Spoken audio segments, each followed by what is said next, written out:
Hi everyone, this is Sharda. Welcome to this channel. कैसे चल रही है आप लोग की पढ़ाई?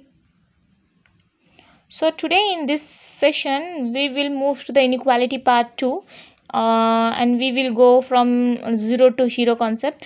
और इसमें हम इनइक्वालिटी पार्ट 2 करेंगे, जिसके अंदर थोड़ा सा बेसिक से थोड़ा ऊपर के क्वेश्चन करेंगे हम लोग, but this is also same the basic level only.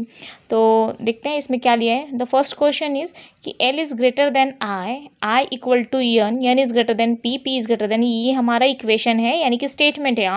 Conclusion दो दिए हैं इसके अंदर। फिर हम लोग, अगर मैं बताना चाहूँ तो हम फर्स्ट 3 साइन होते हैं इनइक्वालिटी। वैसे तो नॉट इक्वल भी एक साइन होता है, वो हम आगे के केसेस में देखेंगे, जो कि थोड़ा सा मेन लेवल के क्वेश्चन में आता है वो। तो अभी फिलहाल तो 3 साइंस हैं। तो फर्स्ट इज ग्रेटर है, देन ग्रेटर देन इक्वल है, देन इक्वल है। यानी कि फर्स्ट रैंक किसका है इसके अंदर? इक्वल टू का। सॉरी जो ग्रेटर देन है उसका फर्स्ट रैंक है, देन ग्रेटर और इक्वल उसका सेकेंड रैंक है, उसके बाद इक्वल का थर्ड रैंक है। अगर फर्स्ट रैंक वाला नहीं आता है तो सेकेंड और थर्ड में किसको प्राइज़ दिया जाएगा? ऑब्वियसली सेकेंड रैंक वाले को। यानी कि अगर तीनों साइन किसी स्टेटमेंट में है तो उसमें सबसे ज़्यादा पहले प्रायोरिटी किसको देंगे? फर्स्ट रैंक वाले को, यानी कि ग्रेटर देन को। फिर उसके बाद सेकेंड रैंक, उसके बाद थर्ड रैंक। ये प्रायोरिटी बेसिस है। सेम हियर कि जैसे लेसर है और लेस देन इक्वल है और इक्वल है, तो हम किसको प्रायोरिटी देंगे? फर्स्ट रैंक वाले के, जिसके अंदर लेसर है, उसके बाद सेकेंड रैंक इसका है, थर्ड रैंक इसका है। यानी कि ये प्रायोरिटी बेसिस पे है यहाँ पे। अगर स्टेटमेंट में ये तीनों साइन उसके अंदर है तो फर्स्ट हम इसको प्रायोरिटी देंगे, उसके बाद इसको, उसके बाद थर्ड को देंगे। ओके, तो move to the statement conclusion. Okay, तो स्टेटमेंट हमने ये दिया है, हमने पढ़ लिया है, और उसमें कंक्लूजन ये दिया है। हमको ये देखना है कि अब ये ट्रू है या फॉल्स है। ठीक है, इसमें ई और पी का रिलेशन हमको डिफाइन करना है कि इन दोनों का जो रिलेशन दिया है ये कंक्लूजन राइट है या रॉन्ग है। तो हम पी यहाँ है और ई यहाँ है, तो स्टेटमेंट में क्या दिया है? स्टेटमेंट में पी से ई का रिलेशन क्या दिया है कि पी जो है ग्रेटर है ई से। तो कंक्लूजन में ई ग्रेटर है पी से। तो जैसे ये इन्होंने क्या बोला है कि पी बड़ा है ई से, और हम लोग क्या बोल रहे हैं कि ई बड़ा है पी से। तो यहाँ पे तो ये गलत हो गया है, क्योंकि हम स्टेटमेंट के अनुसार हमको फॉलो करना है। स्टेटमेंट जो बोल रहा है हमको वही सुनना है, वही सच समझ के उसके अकॉर्डिंग हमको कंक्लूजन फाइंड करना है। ठीक है, तो नेक्स्ट कंक्लूजन में क्या दिया है कि यल जो बड़ा है ई से, यानी कि यल इज ग्रेटर देन ई। अब यल का और ई का रिलेशन क्या दिया है? देखिए यहाँ पे इक्वेशन में क्या दिया है स्टेटमेंट में कि यल और ई, यल फर्स्ट है और ई जो है एंड पे है। और मेन पॉइंट क्या है इसमें, जो जितने भी साइंस उन दोनों के बीच में यूज़ किए गए हैं सब एक ही डायरेक्शन में उनका फ्लो है। तो हम लोग इजीली क्या बता सकते हैं कि इन शॉर्ट कि L is greater than E. देखिए यहाँ पे क्या दिया है, L is greater than I equal to N, यानी कि यल एक दादाजी हैं, उनके 2 बच्चे हैं जो कि वो ट्विंस है। इक्वल यानी कि ट्विंस समझ लेते हैं, दोनों इक्वल है, यानी कि दोनों ट्विंस हैं, दोनों इक्वल है। फिर उनके भी बेटे हैं, फिर उनके भी बेटे, क्योंकि सब बड़े बड़े का रिलेशन ऐसा दिया है ना, तो ऑब्वियसली यल क्या है? सबसे बड़ा हो जाएगा। क्यों? क्योंकि वो सबसे बड़े हैं, सबसे दादाजी हैं और वो सबसे बड़े हैं। तो ये मतलब मैं शॉर्ट में आपको समझाने के लिए ऐसा बता रही हूँ। ठीक है, कंफ्यूज मत होइएगा। नेक्स्ट क्वेश्चन करते हैं। नेक्स्ट क्वेश्चन क्या है? क्वेश्चन करते रहेंगे, प्रैक्टिस होती रहेगी तो कॉन्सेप्ट भी ऑटोमेटिकली क्लियर होते जाएंगे। ओके, आप खाली क्वेश्चन सॉल्व करने पे ध्यान दीजिए। तो नेक्स्ट क्वेश्चन क्या है? S is greater than A equal to N is greater equal than P is greater than L is greater equal than M. अब स्टेट कंक्लूजन में क्या दिया है कि यस का रिलेशन यल के साथ में डिफाइन करना है हमको। ठीक है, तो यस इज ग्रेटर देन यल, ये हमको कंक्लूजन में दिया है और ये राइट है। कैसे राइट है? देखिए यहाँ पे यस का रिलेशन ए के साथ में, ए और एन क्या है? दोनों ट्विंस हैं। यस बड़ा है ए से और ए और एन ट्विंस है, यानी कि यस ए से बड़ा है तो एन से भी बड़ा हो जाएगा। अब यन बड़ा और इक्वल है किससे? डी से। तो यन और डी का रिलेशन कैसा हो जाएगा? N is greater equal than D, ये रिलेशन दिया हुआ है उनके बीच में। ठीक है, और डी जो बड़ा है यल से। अब इनमें देखिए कि जितने भी साइन है वो एक ही डायरेक्शन में, आपको पहले इजी वाले करा रहे ताकि आपको समझ में आए, इसलिए डायरेक्शन मैंने सेम लिया है सब में, मतलब एक दो क्वेश्चन में।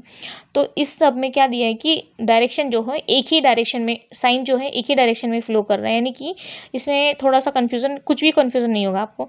यस सबसे बड़ा दिया है इसके अंदर, क्यों? क्योंकि यहाँ पे सबसे बड़ा साइन है, वो सब एक ही डायरेक्शन में। तो यस बड़ा है ए से, ए इक्वल टू एन, यही दिया है। तो यस और ए का, यल का रिलेशन में क्या आ जाएगा कि कोई भी अपोजिट साइन वगैरह नहीं है। और इन सब में देखिए यहाँ पे इक्वल का यूज़ किया, यानी कि ये फर्स्ट रैंक का यूज़ किया, ये थर्ड रैंक का यूज़ किया और ये सेकंड रैंक का भी यूज़ किया है। तो तीनों जब साइन अप्लीकेबल है तो इसमें हम कौन सा यूज़ करेंगे, प्रायोरिटी किसको देंगे, फर्स्ट रैंक वाले को। फर्स्ट रैंक किसका है, ग्रेटर का है, इसलिए ये कंक्लूजन जो है राइट है। अगर यहाँ पे ऐसा होता है कि यस इज ग्रेटर और इक्वल देन यल, अगर ऐसा कंक्लूजन होता तो ये गलत हो जाता है। क्यों, क्योंकि तीनों साइन अप्लीकेबल है लेकिन हमको प्रायोरिटी किसको देनी है, फर्स्ट रैंक वाले को, इसलिए ये कंक्लूजन गलत हो जाता है और ये जो है ये राइट है। ठीक है, अब डी का रिलेशन एम के साथ में कैसा है, डी इज ग्रेटर और इक्वल देन एम। अब हम डी और एम के बीच में कितने रिलेशन है वो देखेंगे, कितने साइन है। तो एक तो फर्स्ट रैंक वाला है और एक सेकेंड रैंक वाला है। ठीक है, लेकिन प्रायोरिटी किसको देनी है, फर्स्ट रैंक वाले को। तो यहाँ पे तो क्या दिया है, यहाँ पे कंक्लूजन में सेकेंड दिया है, तो इसलिए ये गलत हो जाएगा।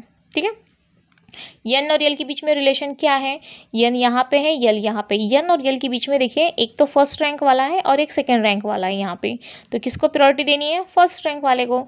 तो यहाँ पे क्या है, फर्स्ट रैंक वाला है, इसलिए ये राइट हो जाएगा। ठीक है, ओके। फिर नेक्स्ट क्या है कि डी और यल के बारे में बोला गया, तो ये राइट हो जाएगा। डी और ए के बारे में बोला गया है, तो डी का क्या है, डी से ए का रिलेशन क्या है, देखिए यहाँ पे ए है, इक्वल है, यन है, मतलब अब देखिए यहाँ पे थर्ड रैंक वाला है और यहाँ पे सेकंड रैंक वाला है। ठीक है, तो दोनों के बीच में कौन सी प्रायोरिटी होगी, सेकेंड वाली, यानी कि इसका कंक्लूजन कैसा आना चाहिए, A is greater equal than D, ये इसका कंक्लूजन आना चाहिए। लेकिन यहाँ पे क्या है, डी इज ग्रेटर देन, यहाँ पे बोल रहा है कि ए बड़ा है और इक्वल है, लेकिन यहाँ पे क्या बोल रहा है कि डी बड़ा है, तो ऑब्वियसली ये क्या हो जाएगा, गलत हो जाएगा। आई होप आपको समझ में आ रहा है, I am trying my best आपको अच्छे से समझा सकूँ। ठीक है, हम प्रैक्टिस करते जाएंगे, क्वेश्चन करते जाएंगे, कॉन्सेप्ट क्लियर होते जाएंगे, सब कुछ समझ में आएगा, टेंशन लेने की कोई ज़रूरत नहीं है। नेक्स्ट थर्ड क्वेश्चन क्या है, P is greater equal than V, V is greater equal than R. बस 2-3 क्वेश्चन है, बस समझा रही हूँ इसलिए लेट हो रहा है, टाइम लग रहा है। ओके, तो अब ये तो स्टेटमेंट दिए है, स्टेटमेंट है और कंक्लूजन है, तो हम स्टेटमेंट को नहीं देखेंगे, पहले कंक्लूजन को देखेंगे, कंक्लूजन में क्या पूछा जा रहा है, तभी ना हम ढूंढेंगे कि क्या पूछा जा रहा है। ठीक है, तो P is greater then R, ये कंक्लूजन में दिया गया है। अब स्टेटमेंट में चलते हैं कि स्टेटमेंट में क्या दिया, देखो P यहाँ पे है और R यहाँ पे। अब इन दोनों के बीच में क्या दिया है, सेकंड है, सेकंड रैंक वाला यहाँ पे भी है, सेकंड रैंक वाला यहाँ पे भी है, तो दोनों के बीच की प्रायोरिटी क्या हो जाएगी, P is greater equal than R, क्योंकि एक ही रैंक वाला है उसके अंदर, सेकंड वाला ही है, तो किसको इनाम दोगे आप, कंपटीशन में जब एक ही बंदा है तो उसी को हम इनाम दोगे ना, आप प्राइज। इसीलिए इन दोनों के बीच में रिलेशन क्या आ जाएगा, P इज ग्रेटर और इक्वल देन आर, ये स्टेटमेंट राइट हो जाएगा। जबकि यहाँ पे कंक्लूजन में क्या दिया कि P is greater than R है, तो ये गलत आ जाएगा। इन दोनों के बीच में ये जब फर्स्ट रैंक वाला है ही नहीं तो आप फर्स्ट रैंक कैसे दे रहे हो। ठीक है, अब नेक्स्ट क्या है, v इज ग्रेटर और इक्वल देन e, ऐसा दिया है। लेकिन v और e की बात अगर बोला जाए तो दोनों के बीच में रिलेशन कितने हैं, देखिए 2 रिलेशन है इसमें, एक ग्रेटर और इक्वल है और दूसरा लेस और इक्वल है, अपोजिट डायरेक्शन में है, अपोजिट डायरेक्शन में है, इसका मतलब एक यहाँ जा रहा है, एक उत्तर जा रहा है, एक दक्षिण जा रहा है, तो दोनों का हम कंपेरिजन कैसे कर सकते हैं, नहीं कर सकते, इसीलिए क्या होगा, ये गलत हो जाएगा। जब अपोजिट डायरेक्शन आ गया तो कोई भी रिलेशन हम स्टैब्लिश नहीं कर सकते, क्योंकि दोनों अपोजिट जा रहे हैं, इसका मतलब दोनों क्या है, दुश्मन है, तो उन दोनों दुश्मनों के बीच में रिलेशन कुछ होता ही नहीं है, इसलिए हम लोग क्या करेंगे, वो रॉन्ग कर देंगे। 4 क्वेश्चन क्या है, R greater than I, okay, जो भी है स्टेटमेंट हमको नहीं पढ़ना है, बाद में देखेंगे। कंक्लूजन की तरफ पहले देखते हैं कि कंक्लूजन में क्या दिया है कि के इज ग्रेटर देन आई। अब स्टेटमेंट में देखते हैं कि के और आई कहाँ पे हैं, तो के तो यहाँ पे है, आई तो यहाँ पे है, आई और के बीच में रिलेशन क्या है रिलेशन, एक तो थर्ड रैंक वाला है, दूसरा क्या है, फर्स्ट रैंक वाला है, और तीनों भी साइन एक ही डायरेक्शन में है, यानी कि डायरेक्शन अगर अलग होता तो दुश्मनी हो जाती, अगर दुश्मनी हो जाती तो हम रिलेशन स्टैब्लिश नहीं कर सकते थे, तो बिना देखे हम लोग उसको रॉन्ग कर सकते थे।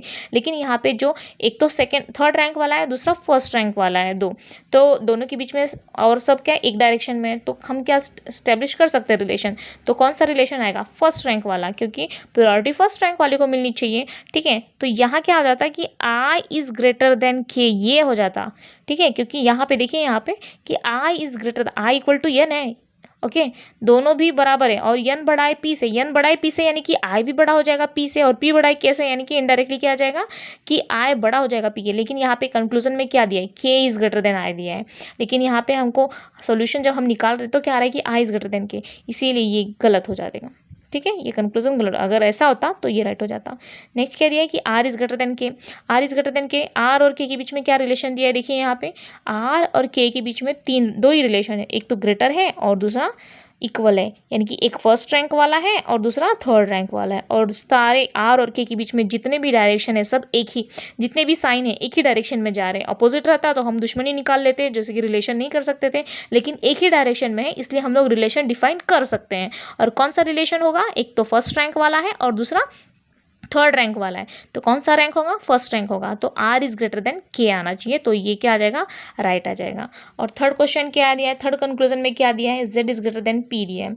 तो जेड इज ग्रेटर देन अगर पी दिया है तो जेड और पी के बीच में हम लोग क्या रिलेशन करेंगे, यहाँ पे देखिए जेड किस में दिया है, एकदम लास्ट में दिया है, और पी कहाँ दिया हुआ है, पी भी थर्ड लास्ट में दिया हुआ है, यानी कि यहाँ पे पी है और यहाँ पे जेड है, तो दोनों के बीच में क्या रिलेशन आएगा, एक ही रिलेशन दिया है, एक ही साइन दिया हुआ है, एक ही डायरेक्शन में, तो यहाँ पे क्या आना चाहिए, P is greater then Z आना चाहिए। लेकिन यहाँ पे कंक्लूजन में क्या दिया है, Z is greater then P, यानी कि ये क्या आ गया, गलत हो जाएगा। अगर ऐसा होता तो ये क्या हो जाता, राइट हो जाता। ठीक है, फिर क्वेश्चन कर लेते हैं, फटाफट करने की कोशिश करते हैं। अभी इसमें हम लोग को देखा है आर इज ग्रेटर देन सी, यहाँ पे क्या दिया गया है, स्टेटमेंट में क्या दिया है, आर और सी। आर और सी कहाँ है, जो भी हमको एलिमेंट मिले कि कंक्लूजन में जो हम एलिमेंट जो ढूंढते हैं पहले उसको देखेंगे स्टेटमेंट में कि वो कहाँ है, फिर उसके बीच में रिलेशन हमको स्टैब्लिश करना होगा। ठीक है, तो आर और सी यहाँ पे है, आर और सी के बीच में कितने हैं एलिमेंट, कितने हैं साइन, कितने हैं, दो साइन है, एक तो फर्स्ट रैंक वाला है और एक थर्ड रैंक वाला है, तो फर्स्ट रैंक वाले को प्रायोरिटी होनी चाहिए, तो आर इज ग्रेटर देन सी, ये राइट होगा, तो इसलिए ये राइट हो जाएगा। अब यहाँ पे क्या दिया गया, A is greater than M, A is greater than M, A यहाँ पे है, यम यहाँ पे, दोनों के बीच में क्या है, दो साइन है और दोनों भी क्या है, अपोजिट डायरेक्शन वाले, इसलिए हम लोग इसको बिना देखे बिना दिमाग लगाए इसको गलत कर देंगे, यानी कि रिलेशन ही नहीं होगा, क्योंकि अपोजिट डायरेक्शन है, एक दूसरे के अपोजिट है, एक दूसरे के दुश्मन है, तो रिलेशन कैसे होगा, उनके बीच में नहीं होगा, इसलिए हम लोग कैंसिल कर देंगे वो। ठीक है, अब देखिए यहाँ पे कंक्लूजन में सिक्स्थ क्वेश्चन है हमारा, क्या है इसके अंदर, क्या दिया हुआ है, एन इज ग्रेटर देन सी है, देखिए यहाँ एन यहाँ पे है और सी यहाँ पे, एन और सी के बीच में हम रिलेशन डिफाइन करेंगे, क्या है, दो साइन है, कौन सा, एक फर्स्ट रैंक वाला है और एक सेकेंड रैंक वाला है, तो हम प्रायोरिटी किसको देंगे, फर्स्ट रैंक वाले को, तो दोनों के बीच में क्या होनी चाहिए, प्रायोरिटी इसको देंगे, और इसकी तरफ ही मूव है, यानी कि ये नहीं बढ़ा है, इसलिए ये क्या हो जाएगा, राइट हो जाएगा। समझ में आया होगा आपको, इसलिए मैं थोड़ा सा फास्ट मूवमेंट में कर रही हूँ। ठीक है, अब सेकेंड में क्या है, P is greater than E, P कहाँ है, यहाँ पे है, और ई कहाँ पे, यहाँ, दोनों के बीच में देखिए कौन सा रिलेशन है, अपोजिट डायरेक्शन है, तो क्या हो जाएगा, रिलेशन नहीं हो पाएगा। सी और यल, सी कहाँ पे है, यहाँ पे है, यल कहाँ पे, यहाँ पे, दोनों के बीच में कितने साइन है, दो साइन है, कौन से, एक थर्ड रैंक वाला, एक सेकेंड रैंक वाला, किसको प्रायोरिटी देंगे, सेकेंड रैंक वाले को, और यहाँ पे भी कंक्लूजन में क्या है, सेकेंड रैंक वाला ही है, तो इसलिए ये राइट हो जाएगा। आई होप आपको पसंद आया होगा। I'm trying my best to improve my level also. So thanks for watching. Stay tuned. Jai Hind.